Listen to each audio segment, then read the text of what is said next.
அன்பார்ந்த உழைக்கும் மக்களே, பெரியவர்களே, இந்த மாநாட்டிற்கு வருகை தந்திருக்கக்கூடிய புரட்சிகர ஜனநாயக சக்திகளே, இந்த RSS, பாஜக, அம்பானி அதானி பாசிசம் ஒழிக, சுற்றி வளைக்குது பாசிச படை, வீழாது தமிழ்நாடு துவளாது போராடு என்ற தலைப்பின் கீழ் நடைபெற்றுக் கொண்டிருக்கின்ற மாநாட்டில் இங்கே சிறைப்புரை ஆற்றுவதற்காக வந்திருக்கக்கூடிய மதிப்பிற்குரிய தோழர் தொல் திருமாவளவன் தலைவர், விடுதலை சிறுத்தைகள் கட்சியினுடைய தலைவர் அவர்களே, இங்கே மனிதநேய மக்கள் கட்சியினுடைய தோழருக்கு பதிலாக பேசிய அந்த தோழருக்கும் மற்றும் மாநில ஒருங்கிணைப்பாளர் மே 17 இயக்கத்தினுடைய தோழர் திருமுருகன் காந்தி அவர்களே, தோழர் நாகை திருவள்ளுவன் தலைவர் தமிழ் புலிகள் கட்சியினுடைய அமைப்பு சார்பாக பேசிய தோழருக்கும் மற்றும் இந்த மாநாட்டில் முன்னிலை வகித்திருக்கக்கூடிய அனைத்து தோழர்களுக்கும் எமது அமைப்புகள் சார்பாக மக்கள் கலை இலக்கிய கழகம், புரட்சிகர மாணவர் இளைஞர் முன்னணி, புதிய ஜனநாயக தொழிலாளர் முன்னணி, மக்கள் அதிகாரம் சார்பாக நன்றியினை தெரிவித்துக் கொள்கின்றேன். ஏற்கனவே தோழர் திருமாவளவன் அவர்களும் தோழர் திருமுருகன் காந்தி அவர்களும் பேசிய விஷயங்களை நான் நிறைய பேச வேண்டும் என்று நினைத்தேன். அவர்களே பேசிவிட்டார்கள். குறிப்பாக தோழர் திருமாவளவன் அவர்கள் முடிக்கும் பொழுது, இந்த தேர்தல் முறையில் நாடாளுமன்ற பாதையில் உங்களுக்கு நம்பிக்கை இல்லை என்றாலும் மக்களுக்கு ஒரு புதிய வழியை காட்ட வேண்டிய பொறுப்பு உங்களுக்கு இருக்கிறது என்று சொல்லியிருக்கின்றார். அது மிகச் சரியான விஷயம். அதை பற்றியும் நான் இங்கே பேச வேண்டி இருக்கிறது. அதே மாதிரி தோழர் திருமுருகன் காந்தி அவர்களும் இந்த வேற்றுமையில் ஒற்றுமை, அதை தோழர் திருமாவளவன் சொன்னார். என்னன்னா, நம்ம பல்வேறு அரசியல் கருத்துக்கள் இருக்கலாம். பெரியாரிஸ்டா இருக்கலாம், ஒருத்தர் அம்பேத்கரிஸ்டா இருக்கலாம், ஒரு தமிழ் தேசியவாதியா இருக்கலாம், பல்வேறு கட்சிகள் இருக்கலாம், ஒரு ஜனநாயக சக்திகளா இருக்கலாம். ஆனா இதையெல்லாம் பல்வேறு கட்சிகளாக நம்ம தான் பார்த்துக்கிட்டு இருக்க முடிய RSS, BJP அப்படி பார்க்கறது இல்லை. நம்ம எல்லாம் ஒன்னாதான் பார்க்கறாங்க. அப்ப நம்ம கிட்ட இருக்கக்கூடிய வேற்றுமைகளை நாம் பார்ப்பதை விட நம்மிடம் என்ன ஒற்றுமை இருக்கின்றது என்பதை பார்ப்பதுதான் மிக முக்கியமான விஷயமாக இருக்கின்றது. என்ன ஒற்றுமை இருக்கின்றது? இந்த சனாதன பார்ப்பனிய சக்திகளை, இந்து மதவெறி கும்பலை எதிர்ப்பதில், அவர்களை வீழ்த்துவதில் நம்மிடம் ஒற்றுமை இருக்கின்றது. ஏற்கனவே ராகுல் காந்தி அவர்கள் பேசியிருக்கின்றார். அதாவது தேர்தல் அரசியலில் அவர்களை வீழ்த்திவிட முடியும், அது ஒன்றும் பெரிய காரியம் அல்ல. ஆனால் இந்த அரசு கட்டுமானத்தில் அவர்கள் இருக்கின்றார்கள். மக்களால் தேர்ந்தெடுக்கப்படாத, என்றும் நிலையாக இருக்கக்கூடிய அரசு கட்டுமானத்தில் அவர்கள் வேரூன்றி இருக்கின்றார்கள். அதை எப்படி வீழ்த்துவது? அது மட்டுமா, இங்கே அடித்தளத்தில் ஏற்கனவே தோழர் திருமுருகன் காந்தி அவர்கள் சொன்னார்கள், கொலைவெறி படைகளை வச்சிருக்கான். பொறுக்கிகளை கொண்டு, லும்பன்களை கொண்டு மத கலவரங்களை, இன கலவரங்களை, மக்களை துண்டு துண்டாக பிரித்து மோதவிடக்கூடிய கொலை படைகள் பல்வேறு சேனாக்கள் என்ற பெயரில் இயங்கி வருகின்றன. ஏற்கனவே தோழர் சொன்னார், இவர்களுக்கு என்ன வேலை, அவர்களுக்கு என்ன கோரிக்கை? அவன் ஊர்வலம் போறான், கத்தி கடப்பாறையோட போறான், என்ன கோரிக்கையை முன்வைத்து போகின்றான்? அவனுக்கு என்ன திட்டம் இருக்கின்றது? மக்களுக்கான கோரிக்கை என்ன? எதுவும் கிடையாது. சரியாக சொன்னார் திருமுருகன் காந்தி அவர்கள். ஒன்றும் கிடையாது. ஒரே கோரிக்கை தான், கலவரம் செய்வதுதான்.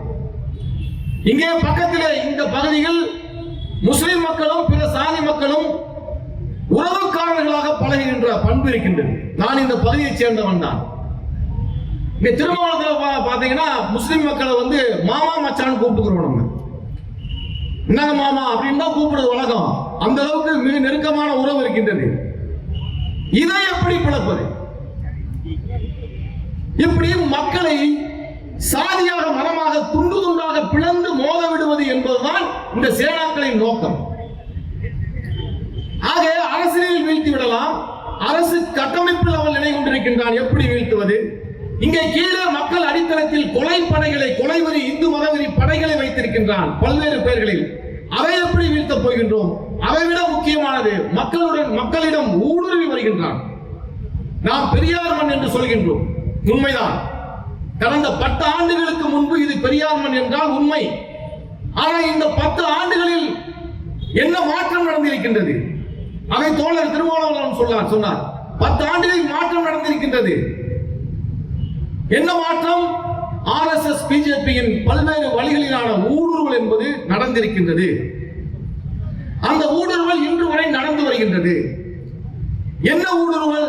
நமது பண்பாடு கலாச்சாரத்தின் ஊடுருவல், கலாச்சாரத்தில் ஊடுருவது. குறிப்பாக இந்த பகுதி என்பது, மதுரை என்பது முக்குளத்தோர் வாழ்கின்ற பகுதி. தேவ சாதியைச் சேர்ந்த முக்குளத்தோர். அவர்களின் பண்பாடு என்ன? அவர்கள் ஒரு தெய்வ வழிபாடு என்பது குலதெய்வ வழிபாடு, முன்னோர் வழிபாடு. அந்த குலதெய்வ வழிபாடு, முன்னோர் வழிபாடில் இன்றைக்கு RSS காரன் புகுந்திருக்கின்றான். பார்ப்பன கருத்துக்கள் புகுத்தப்பட்டிருக்கு.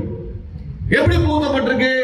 ஒரு நாட்டார் தெய்வ வழிபாட்டுல ஒரு தெய்வத்தை வந்து சாதாரணமா ஒரு சுருட்டு வச்சு, ஒரு சாராயம் வச்சு சாமி இறங்கி ஆட்டம் போடுவாங்க, ஆடுவாங்க, மாலை போடுவாங்க, குறி சொல்லுவாங்க. இப்படிதான் இந்த பண்பாடு. ரொம்ப சாதாரணமான சடங்கு சம்பிரதாயங்கள் அற்ற ஒரு பண்பாடு தான் நம்ம பண்பாடு. பெரிய சடங்கு சம்பிரதாயங்களும் கிடையாது.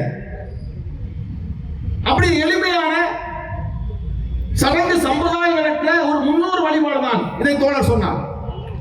அந்த முன்னோர் வழிபாட்டில் அவன் புகுந்திருக்கின்றான். இதுதான் முக்கியமான விஷயம். எங்க கோயில், எங்க சாமி என்பது முன்னோர் தான். அங்க ஒரு பெட்டி இருக்கும். அந்த பெட்டிக்குள்ளதான் திருநீர் கொடுக்கிற சுட்டி இருக்கும், விளக்கு இருக்கும், இதெல்லாம் இருக்கு. இந்த பெட்டியும் விளக்குங்க, தட்டுனா சாமி. எங்களுக்கு உருவம்லாம் கிடையாது. அவன் என்ன சொல்றான் வந்து, எங்க சாமியார் என்ன சொல்றாரு, எங்க பூசாரி, ஏப்பா நம்ம தெய்வத்துக்கு வந்து இது குறைஞ்சு போச்சுப்பா, பவர் குறைஞ்சு போச்சு, அதனால நம்ம தெய்வத்துக்கு பவரை கூட்டணும்னு சொன்னா கணபதி ஹோமம் நடத்தணும்பான்னு சொல்லி ஒரு விஷயத்தை முன்வைக்கிறார். அவர் என்னப்பா என்னைக்குமே இல்லாத ஒரு புது விஷயத்தை பேசுறியா, என்னைக்கு யாருக்கு சொல்லி கொடுத்தது, கணபதி ஹோமம்னா என்ன அப்படின்னு கேட்டாப்பா, அதெல்லாம் பெரிய விஷயமாப்பா, அதெல்லாம் அவங்க மந்திரம்லாம் ஓதி பண்ணி நம்ம சாமிக்கு நல்ல தெம்பு ஏற்றிடுவாங்கப்பா.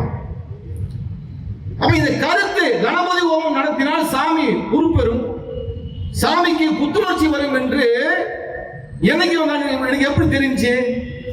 இப்படி வா ஊடுருவல் என்பது இப்படி இருக்கின்றது. இதை எப்படி கண்டுபிடிக்கிறது அவருக்கு தெரியாது. நம்ம பூசாரிக்கு பார்ப்பனைய நயவஞ்சகம் என்பது தெரியாதுங்க. சரி, கல்யாணம் எப்படி முடிப்போம்? நம்ம என்னைக்காவது வந்து ஐயர் கூப்பிட்டு கல்யாணம் முடிச்சிருக்கோமா? நம்ம முக்குளத்தோர் சொல்லுங்க, கிடையாதுங்க. நம்ம கல்யாணம் என்ன ரொம்ப ரொம்ப சாதாரண சடங்கு சம்பிரதாயங்கள்லாம் இல்லாத ஒரு கல்யாணம் தான் நம்ம கல்யாணம். தாய் மாமன் வந்து மாப்பிள்ளையை கூப்பிட்டு வருவாரு, பொண்ணு தாய் மாமன் பொண்ணை கூப்பிட்டு வருவாரு, மேடையில் உட்கார வைப்பாரு, மாப்பிள்ளையோட அக்காவோ தங்கச்சியோ தாலி எடுத்து கொடுக்கும், எல்லாரும் ஊர்க்காரங்க எல்லாம் சொந்தக்காரங்க கும்பிடுவாங்க, தாலியை கட்டிட்டு போயிடுவாங்க, முடிஞ்சு போச்சு. ஆனால் படித்து விட்டு நாகரிகம் தெரிந்ததாக நகரத்தில் வந்து வாழக்கூடிய இந்த சாதியை சேர்ந்த மக்களே இன்றைக்கு பார்ப்பனர்களை வைத்து மந்திரம் ஓதி கல்யாணம் முடிப்பதுதான் பெருமை என்று வந்திருக்கின்றார்கள். இது எப்படி அப்பா? இது நம்ம பண்பாடு. என்னைக்கப்பா நம்ம கல்யாணத்திலேயே நம்ம சாமிக்குள்ளேயே பாப்பா வந்தான், பார்ப்பனியம் வந்தது? அப்ப இதை உயர்ந்த பண்பாடு, நமக்கு தெரியாத மொழிகள் மந்திரம் ஓதுவது என்பது ஏதோ பெரிய விஷயம்ப்பா. இப்படி பார்க்கின்ற மனங்களே நமக்கு வந்திருக்கு. ஆனால் புரிந்து கொள்ளுங்கள், இது நம்ம மதத்தில், நம்மளுடைய சாதியிலும் நம்மளுடைய கலாச்சாரம் பண்பாட்டிலும் பார்ப்பனியம் ஊடுருவி இருக்கின்றது என்பதைத்தான் நாம் இதன் மூலமாக புரிந்து கொள்ள வேண்டும். ஒரு ஊர்ல காளியம்மன் கோயில் இருக்கு, கீழே உபயம் சொல்லி பேர் எழுதி போட்டிருக்காரு. அந்த காளியம்மன் கோயில் உபயம், அந்த பெயர் பலகை லைட் வச்சு ஒரு பெயர் பலகை கொடுத்திருக்காரு. அந்த காளியம்மன் கோயில் கீழே உபயம் பேரு, அந்த காளியம்மன் கோயில் பேர் மேல பாத்தீங்கன்னா ஜெய் ஸ்ரீராம் சின்ன எழுத்துல எழுதியிருக்கான். என்னைக்கு நம்ம ஊருக்குள்ள ஜெய் ஸ்ரீராம் வந்து இந்த உபயம் கொடுத்தவன் யாருடா? இவனை புடுறா, இவன் தான் ஜெய் ஸ்ரீராம். அப்ப இந்த உளவுத்துறையில இருக்காங்க, போலீஸ்ல பாத்துருப்பீங்களா, அவங்க வந்து சில அடையாளங்களை வைத்து கண்டுபிடிப்பாங்க நம்மள. இப்ப நம்ம உளவுத்துறை மாதிரி RSS ஊடுருவலை சில அடையாளங்களை வைத்து கண்டுபிடிக்க முடியும். ஏற்கனவே தோழர் சொன்னாரு, டோர்ல எல்லாம் ஒட்டிட்டு போவான், இந்து கடவுளுடைய ஸ்டிக்கர் ஒட்டிட்டு போவான். அந்த ஸ்டிக்கரை யாரு கிழிக்கிறானோ அவன் நமக்கு எதிரின்னு புரிஞ்சுக்கிறான், அவன் தாக்குதல் கொடுப்பான்னு சொன்னார். அந்த மாதிரி ஊடுருவல் இப்படி இருக்கு. ஜெய் ஸ்ரீராம் எழுதி வச்சிருக்கான். எத்தனை பேருக்கு RSS காரன் தெரியும்? அவன் ஒண்ணும் சூலாயத்தை தூக்கிட்டு வேல்கம்பை தூக்கிட்டு தெரியுது கிடையாது. நம்மள மாதிரியே ஒரு ஆளா இருப்பான். நம்ம வீட்டிலே இருப்பான், நம்ம தம்பியா இருப்பான், நம்ம அண்ணனா இருப்பான், நம்ம மச்சனா இருப்பான், மாமனா இருப்பான். ஏன் என்று சொல்கின்றேன் என்றால், இப்படி ஊடுருவல் என்பது நாம் உணர முடியாத வகையில், நாம் கண்டுபிடிக்க முடியாத வகையில் RSS ஊழல் என்பது, பார்ப்பனிய ஊழல் என்பது, இந்து மத ஊடுருவல் என்பது இருக்கின்றது. ஆகவே தோழர்களே, இன்னைக்கு கணபதி ஹோமம் நடத்துவான், நாளைக்கு என்ன செய்வான்? ஏப்பா நீ புடிச்சிருக்க சாமியா இருக்கான் இல்லையா, உங்க சொந்தக்காரன்ற உங்க பங்காளின்ற சாமி குடிச்சு வச்சிருக்க, அவனுக்கு ஒண்ணும் தெரிய மாட்டேங்குது, படிக்கவும் தெரியல, எழுதவும் தெரியல, சாமிக்கு மந்திரம் ஒண்ணும் தெரியல, அவன் ஒரு அறிவு இல்லாதவனப்பா, அவனை தள்ளி விடு, நான் ஒரு சாமி எப்படி நிரந்தரமா பூசாரியா இருப்பேன்னு சொல்லுவேன். யார் சொல்லுவேன்? இந்த கணபதி ஹோமம் நடத்தினால ஒரு பாப்பா அவன் சொல்லுவான், ஓ சுவாமியா இருக்கு எந்த தகுதியும் இல்லையா, அவனுக்கு மந்திரம் சொல்ல தெரியல, விட்டா ஒரு ஜாமியை கொண்டு விடுவான், விட்டு அவனை ஒதுக்கி தள்ளி போய் அவன் உட்காந்துக்கான். எப்படி வளர்ந்து உன்னுடைய வழிபாட்டை அவன் ஆக்கிரமிக்க போகின்றான் என்பது உனக்கு தெரியாது. அதே மாதிரி உன்னுடைய திருமணங்கள், விழாக்கள், சடங்கு சம்பிரதாயங்களை எப்படி பார்ப்பனியம் ஆக்கிரமிக்க போகிறது என்பது உனக்கு தெரியாது. அப்ப இதை தெரிந்து கொள்ள வேண்டியது நமக்கு முக்கியமான கடமை. அப்படி நைச்சியமாக, நயவஞ்சகமாக ஊடுருவல் என்பது நடந்து கொண்டிருக்கின்றது. திருமுருகன்ஜி என்ற ஒரு ஃபார்வர்ட் பிளாக் கட்சிக்காரர் இருக்காரு. அவர் யாருன்னு நமக்கு எல்லாம் தெரியும். அவர் ஒரு RSS கோடாரி காம்பு. ஃபார்வர்ட் பிளாக் கட்சிக்கு கோடாரி காம்பு எப்படி இருக்க முடியும்? அவர் RSS பேக்கப்ல இருக்காரு. இங்க கிராமங்கள்ல, பல்வேறு கிராமங்கள்ல இளைஞர்கள் அவர் பின்னால இருக்காங்க. அவர் என்ன செய்யறாரு? பல்வேறு சலுகைகளை, அரசு சலுகைகளை கிராமத்துக்கு இளைஞர்களுக்கு வாங்கி கொடுக்கிறாரு. பால் பண்ண வச்சுக்க, பால் மாடு வச்சுக்க, ஏதாவது சின்ன சின்ன லோனை வாங்கி கொடுத்து அந்த இளைஞர்களை பக்கத்துல வச்சிருக்காரு. இப்ப இந்த இளைஞர்களுக்கு திருமுருகன்ஜி யாருன்னு தெரியும் கேட்டீங்கன்னா, அவர் ஃபார்வர்ட் பிளாக் கட்சியினுடைய தலைவர் பா, நம்மால நம்ம தேவர் கட்சி. அதனால நம்ம திருமுருகன்ஜி கூட இருக்கலாம், நல்லா உதவிலாம் செய்யறாரு அப்படின்னு இவன் இந்த இளைஞன், இந்த மாணவன் திருமுருகன்ஜி இப்படிதான் பார்ப்பான். ஆனா திருமுருகன்ஜிக்கு தான் தெரியும் நம்ம யாருன்றது. திருமாரன்ஜிக்கு என்ன செய்வாருன்னு கேட்டீங்கன்னா, அவர் RSS உடைய ஆளு. இந்த இளைஞர்களை என்ன செய்ய போகின்றோம், நாம் பிற்காலத்தில் எப்படி இவர்களை RSS அடியாட்படையாக மாற்றப் போகிறோம் என்ற திட்டம் திருமுருகன்ஜியிடம் கொடுக்கப்பட்டிருக்கின்றது, திருமாரன்ஜியிடம் கொடுக்கப்பட்டிருக்கின்றது. இது ஒரு நடவடிக்கை.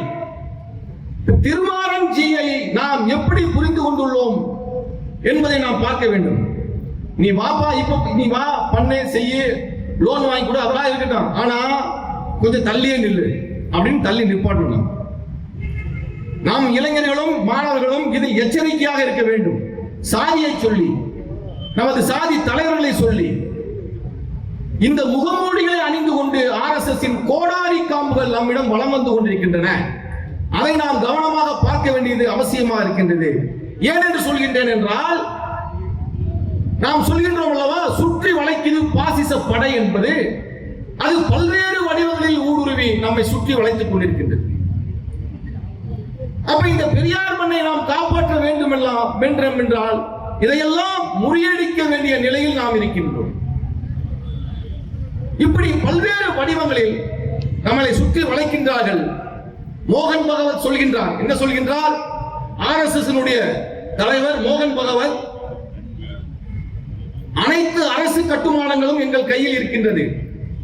எதிர்க்கட்சிகள் ஆட்சி அதிகாரத்திற்கு போனால், நாங்கள் நினைத்தால் இந்த கட்சியை எப்போது வேண்டுமானாலும் கவிழ்க்க முடியும் என்று சொல்கின்றார்.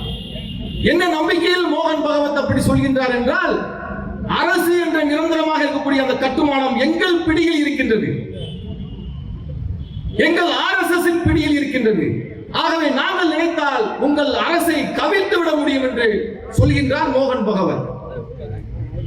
அப்ப இந்த மூன்று முனைகளில் அரசியலில் வீழ்த்தி விடலாம், ஆனால் அரசு கட்டுமானத்தில் இருந்து அவர்கள் எப்படி வெளியேற்றுவது? இன்னொன்று, அடித்தளத்தில் ஊடுருவி ஆயிரக்கணக்கான லட்சக்கணக்கான கொலைப்படைகளை வைத்திருக்கின்றார்களே, அதை எப்படி நாம் முறியடிப்பது? பண்பாட்டு தளத்தில், கலாச்சார தளத்தில், நமது தெய்வ வழிபாட்டில், நமது திருமண விழாக்களில் ஊடுருவி வருகின்றார்களே, அதை எப்படி முறியடிப்பது என்ற கேள்வி நம் முன் இருக்கின்றது. ஆகவே தோழர்களே, நமது மரபு என்பது முக்கியம். நாம் எதை கொண்டு இதை பார்க்க வேண்டும்? அதற்கு ஒரு கண்ணாடி தேவை. அந்த கண்ணாடி தான் நமது தமிழ்நாட்டின் வீர மரபுகள், பல்வேறு பார்ப்பனிய எதிர்ப்பு மரபுகள், ஏகாதிபத்திய எதிர்ப்பு மரபுகள், இங்கு அகழ்வாய்வின் மூலமாக நமது முன்னோர்கள் எப்படி சாதி மதமற்றவர்களாக இருந்தார்கள் என்ற வரலாற்று உண்மைகள், இவற்றை எல்லாம் நாம் தெரிந்து கொண்டால் மட்டும்தான் நாம் எதிரியை அடையாளம் காண முடியும். இதை மிக அழகாக தோழர்கள் சொன்னார்கள். திருமுருகன் தான் தோழரும் திருமாவளவனும் அழகாக சொன்னார்கள். இன்னும் திருமாவளவன் தோழர் சொல்வதை எல்லாம் இன்னும் புரிந்து கொள்வது கொஞ்சம் கடினமாகத்தான் இருந்தது. அது அவ்வளவு அழகாக கடினமான ஒரு விஷயமான மிக முக்கியமான விஷயமாக எப்படி ஒரு பார்க்க வேண்டியது இருக்கிறது, ஒரு பார்ப்பனிய சனாதன ஒரு கொடுங்கோன்மை என்பதை நாம் புரிந்து கொள்ள வேண்டியது. அப்ப எப்படி இருக்கின்றது? அதற்கு அடித்தபடியாக இன்றைக்கு நமது நாட்டின், நமது மண்ணின் பெருமைகளை பற்றி நாம் கண்டிப்பாக பேச வேண்டும். இந்த மதுரையில் பல பெருமைகள் இருக்கின்றன, பல கதைகள் இருக்கின்றன. இங்கே நீங்க திருவிளையாடல் படம் பார்த்திருப்பீங்க. நக்கீரன் வருவாரு, அங்க சிவபெருமான் வருவாரு. சிவபெருமான் வந்து ஏதோ பாட்டு பாடுவார். பாட்டு பாடும்போது நக்கீரன் சொல்லுவார், நீ பாடுற பாட்டு தப்பியான்னு. ஏய் நல்லா பாரியா, நான் யாருன்னு தெரியுமா?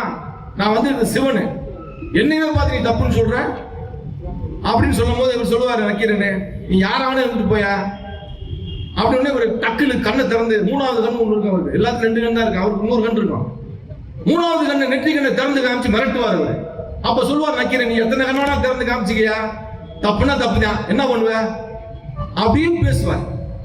ஏன் சொல்றேன்னா, நமது மண் என்பது நீ கடவுளாக இருந்து போடா, தப்புனா தப்புதான். இங்க உங்க சேட்டையெல்லாம் செல்லாது, ஏன் உயிரை கொண்டாலும் நான் அதுக்கெல்லாம் பயப்பட மாட்டேன் அப்படின்றதுதான் நமது வரலாறு. புட்டுக்கு மண் சுமந்த கதை இங்க இருக்கின்றது. என்ன புட்டுக்கு மண் சுமந்த கதை? இங்க வந்து வைகாத்துல வெள்ளம் போது எல்லாரும் மன்னர் வந்து ஆணையிறாரு, எல்லாரும் வீட்டுக்கு ஒருத்தவான்னு சொல்றாரு. அப்ப சிவபெருமான் வந்து ஒரு பாட்டி வீட்டுல மகன் இல்ல, வாரிசு இல்ல, அவர் போறாரு. சிவபெருமான் போறாராம். போனவர் வந்து எங்கேயோ தூங்கிறாரு, வேலை செய்யாம ஏமாத்தி தூங்கிறாரு. உடனே பாண்டிய மன்ன வேணா வந்து சாட்டை எடுத்து அடி வெளியுள்ள நிறுத்துறான். இதெல்லாம் கதைகள். சிவபெருமான் இருந்தாலும் மன்னன் என்ன செய்ய அடிதாங்க விழுது. அது கண்ணகி கதை ஒன்று இருக்கு, நம்மளுக்கு தெரியும். என்ன கண்ணகி கதை? முத்துப்பரல் கோவலன் வந்து சிலம்பத்தை, ராணியின் சிலம்பத்தை திருடி போயிட்டாரு.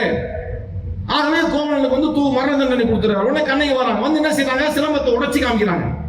ஓ மனைவி சிலம்பத்தில் இருந்தது முத்துப்பரலா ஏதோ 2 பரல் சொல்றாங்க. அப்ப அது மாற்றா இருக்கு. அவ உடைச்சி காமிச்சு இது உன்னோட சிலம்பம் இல்ல, என் சிலம்பம்னு சொல்லி கண்ணகி நிரூபிக்கிறாங்க. உடனே பாண்டியன் கணத்தில் என்ன செய்யறாருன்னா, பாருங்க 2 பேரும் எப்படி இருக்காங்க பாருங்க. அப்ப தப்பான நீதி வழங்கிட்ட, நீ அநீதி வழங்கிட்ட என்று சொல்லி கண்ணகி கோபம் கொண்டு மதுரை எரிக்கிறது ஒரு விஷயம். இன்னொரு பக்கம் அந்த மன்னன் என்ன செய்யறான் பாத்தீங்களா, ஆகா நான் தப்பான நீதி வழங்கிட்டேன்னு சொல்லி செத்து போயிடறான் அந்த மன்னன். நம்மால் இருக்காரு மோடிஜி என்ன செய்யறாரு, இப்ப எவ்வளவு சொன்னாலும் சொரணை இல்லாம உட்கார்ந்து இருக்காரு, எவ்வளவு அடிச்சாலும் தாங்குறாரு. என்னன்னா இண்டன்பர்க் அறிக்கை எப்படி சொல்லியிருக்குன்னு சொன்னா அதை பத்தி பாய்ந்து வந்து பேசுறது இல்லை. அதாவதுங்க ஒரு சொரணை இருக்கிறவன், ரோசம் இருக்கிறவன் வந்து நாக்க புடிங்கிட்டு செத்து போயிடுவான்னு சொல்லுவாங்க கிராமத்துல. இது எதுவுமே இல்லாத ஒரு பிண்டமாக இருக்கின்றார்கள் இவர்கள். அதாவது எப்படி இருக்காங்க, அது நிர்மலா சீதாராமன் போய் கேட்கறாங்க, வெங்காயம் வந்து விலை ஏறி போச்சுமா, என்னமா விலை ஏறி போச்சு, என்ன சொல்ல ஒரு மந்திரி, ஒரு தார்மீகமா ஒரு மந்திரி வந்து மக்கள் கேட்கிற கேள்வி பதில் சொல்லணும்ல. ஆமாங்க வெங்காயம் இப்படி ஆகி போச்சு, சாகுபடி ஆகல, இப்படி சிக்கல் இருக்கு, நாங்க இறக்குமதி பண்றோம் கொடுக்குறோம், இப்படிதானே பேசுற ஒரு மந்திரி. அப்படியா, வெங்காயம் நான் சாப்பிடுறது இல்லை. எவ்வளவு கிண்டல் திமிருது. இதுதான் பார்ப்பனிய கொழுப்புன்னு சொல்றோம். மோடி என்ன சொல்றாரு, என்ன வேலை வாய்ப்பு இல்ல, 2 கோடி பேருக்கு வேலை தருவேன்னு சொன்ன, ஒருத்தருக்கு வேலை தரலையான்னு கேட்டோம்னா, அப்படியா அது ஒண்ணும் பிரச்சனை இல்லை, எல்லாரும் பக்கோடா போட்டு புரிச்சு குறைச்சிங்க. இது என்னன்னா ஒரு கொழுப்பான விஷயம். ஒரு சொரணை இல்லாதவன், ரோசம் இல்லாதவன், மக்களுக்கு நாம் நேர்மையாக இருக்க முடியவில்லையே என்று பரிசீலிக்காத ஒரு மிக மோசமான பண்பு. எத்தனையோ நாடுகளில் மந்திரிகள் இருந்திருக்கின்றார்கள், அதிபர்கள் இருந்திருக்கின்றார்கள், இந்த நாட்டை வழிநடத்த முடியவில்லையே என்று வெக்கி தலை குனிந்து தனது பதவியை ராஜினாமா செய்திருக்கின்றார்கள். ஏன் தோழர் திருமாவளவன் அவர்களே எம்எல்ஏ பதவியை தூக்கி எறிந்திருக்கின்றார்.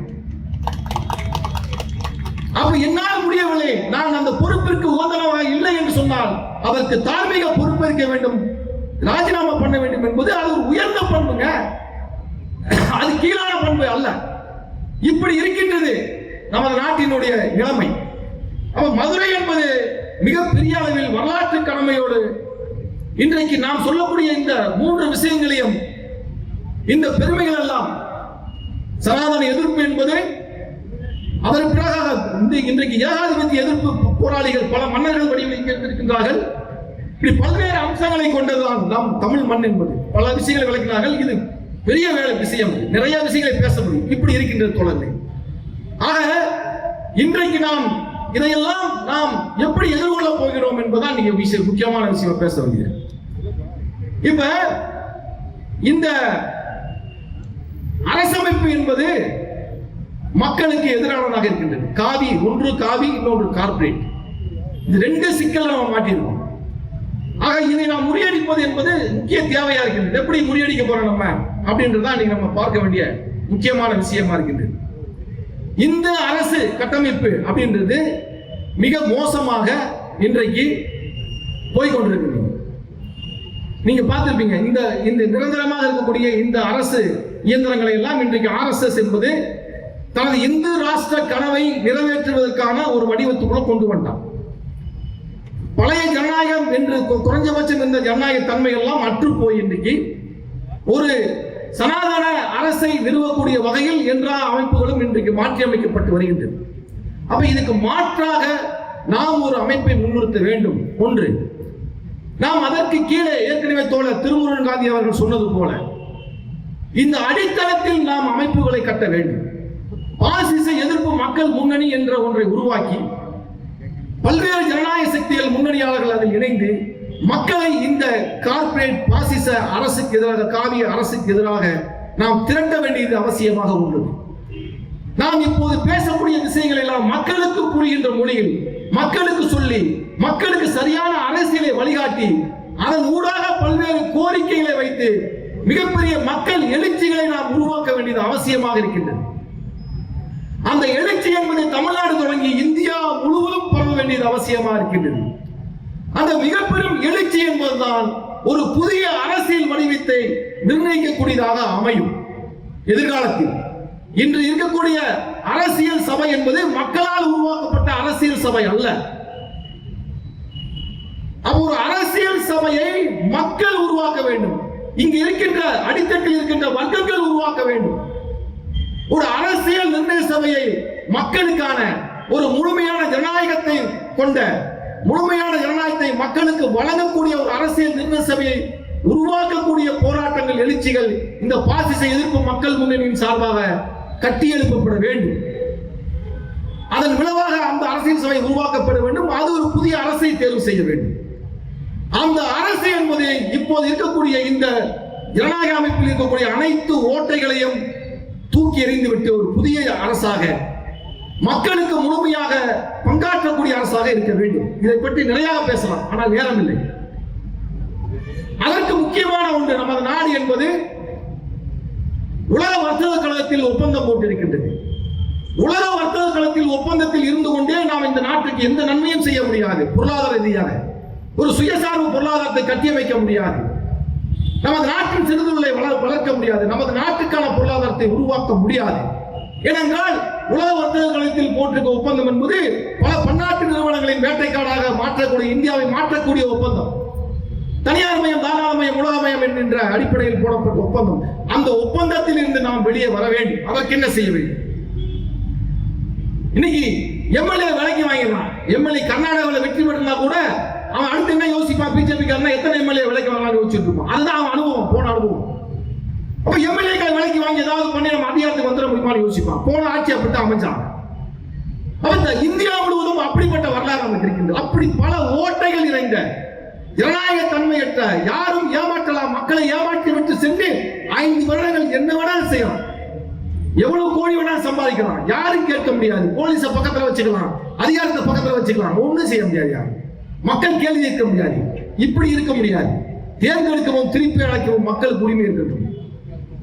ஒரு எம்எல்ஏ ஒரு இடத்தை தேர்வு செய்யப்படுகிறார் என்றால் அந்த ஊரில் தான் இருக்கணும், அந்த தொகுதியில் தான் இருக்கணும். மக்கள் கோரிக்கைக்கு பதில் சொல்லணுமா? ஒரு திட்டத்தை முன்வைக்கின்றார், ஒரு கோரிக்கை முன்வைத்து ஓட்டு கேட்கின்றான் என்றால் அந்த கோரிக்கையை நிறைவேற்ற வேண்டும், நிறைவேற்றவில்லை என்றால் அதற்கு பதில் சொல்ல வேண்டும். அவர் ஒரு அக்கௌண்டபிலிட்டி என்பது அந்த பிரதிநிதிக்கு தேவையா இருக்கின்றது. இரட்டை ஆட்சி முறையை ஒழித்து கட்ட வேண்டியது அவசியமா இருக்கின்றது. இப்படி பல்வேறு கூறுகளை அடங்கிய ஒரு அரசாங்கத்தை ஏற்படுத்த வேண்டும் என்றுதான் நாங்கள் சொல்கின்றோம். இது எங்கள் கோரிக்கை மட்டுமல்ல, இங்க இருக்க தோழர்கள் எல்லாரும் ஏற்றுக்கொள்ளக்கூடிய கோரிக்கை தான். அப்படிப்பட்ட ஒரு அரசாங்கத்தை, மாணவர்களுக்கு, இளைஞர்களுக்கு ஜனநாயகத்தை, அதே போன்ற தோழர் திருமாவளவன் அவர் சொன்னார், அரசு வேறு மதம், அரசில் மதம் கலக்கக்கூடாது. அனைத்து மதத்திற்கும் ஜனநாயகம் வழங்குவதல்ல உண்மையான அரசு. மத கலப்பில்லாமல் இருப்பதுதான் உண்மையான அரசு. மதம் வேறு, மக்கள் மத உரிமைகள் வேறு, வழிபாட்டு உரிமைகள் வேறு, அரசு வேறு. அரசு என்பது மக்கள் மதத்திலிருந்து அப்புறப்படுத்தப்பட வேண்டும். அப்போதுதான் அது உண்மையான ஒரு மதச்சார்பற்ற நாடாக இருக்க முடியும். இப்படி பல்வேறு அம்சங்களை, மக்களுக்கான கோரிக்கைகளை கொண்ட இளைஞர்கள், மாணவர்கள், தொழிலாளர்கள், விவசாயிகள், இன்னைக்கு என்ன நிலைமை? தொழிலாளர்கள் நிலைமை 8 மணி நேரம் வேலை இல்லை. தொழிலாளர்களின் உரிமைகள் பாதுகாக்கப்பட வேண்டும், தொழிற்சங்க சட்டங்கள் பாதுகாக்கப்பட வேண்டும், சங்கம் வைக்கின்ற உரிமை பாதுகாக்கப்பட வேண்டும். கார்பரேட் நலனுக்காக போடப்பட்டிருக்கின்ற அனைத்து சட்டங்களும் இன்றைக்கு தூக்கி எறியப்பட வேண்டும். விவசாயிகளுக்கு சட்டங்கள், மக்கள் விவசாயிகள் பொருளுக்கு விளைவு கிடைக்க வேண்டும், அவர்களுக்கான சலுகைகளை வாரி வழங்க வேண்டும். விவசாயி இந்த நாட்டின் ஒரு முன்னேறிய மக்களாக, ஒரு முன்னேறிய மக்களாக, முன்னோர் தொழிலாக மாற்றி அமைக்க வேண்டும் என்று பல்வேறு கோரிக்கைகள் இருக்கின்றன. இப்படி கோரிக்கைகளை உள்ளடங்கிய சட்டங்களை இயற்றி அதற்கான தேர்தல் நடத்தி மக்கள் கட்டுப்பாட்டில் அரசாங்கம் இருக்க வேண்டும். அரசாங்கம் தப்பு செய்தால் தட்டி கேட்கின்ற விழிப்புணர்வு மக்கள் இருக்க வேண்டும். அப்படியே ஒருத்தர் நம்ம தேர்ந்தெடுத்து அனுப்பினாலும் அவன் தப்பு பண்ண மாட்டான்லாம் உத்தரவாதம் கிடையாது. தப்பு பண்ணுவான், ஆனா தப்பு பண்ணா மக்கள் விட மாட்டாங்க, கீழே இறங்கி போக முடியாது. இதுதான் மாவோ செய்தார் கலாச்சார புரட்சி என்று சீனாவில் கம்யூனிஸ்ட் கட்சி கூட்டரசாங்கத்தை ஏற்படுத்திய பிறகு கூட அங்க அதிகார வர்க்கம், அதிகாரத்துவம் மேலோங்கியது. அந்த அதிகாரத்துவம் மேலோங்கும் போது அங்க கட்சிக்குள் பிரச்சனை அதிகாரத்தில் இருப்பவர்கள் கட்சியை மதிப்பதில்லை என்று போகும்போது கீழே இறங்கி மாவோ சொன்னார், தலைமையை தகர்த்தெறியுங்கள் என்று சொன்னார். அப்ப என்ன நடந்தாலும் கீழே மக்கள் விழிப்போடு இருக்க வேண்டும். சுவர்கள் எழுதி போடுங்கள். ஆட்சி அதிகாரத்தில் உட்கார்ந்து இப்போது கம்யூனிஸ்டாக இல்லை, அவர்கள் அதிகாரத்துவம் படைத்தவர்களாக மாறிவிட்டார்கள், அவர்களை கீழே இறக்குங்கள் என்று சொன்னார். பம்பாட்டில் ஹெட் குவார்ட்டர் அப்படின்னு சொன்னார். இது முக்கியமான வசனம்.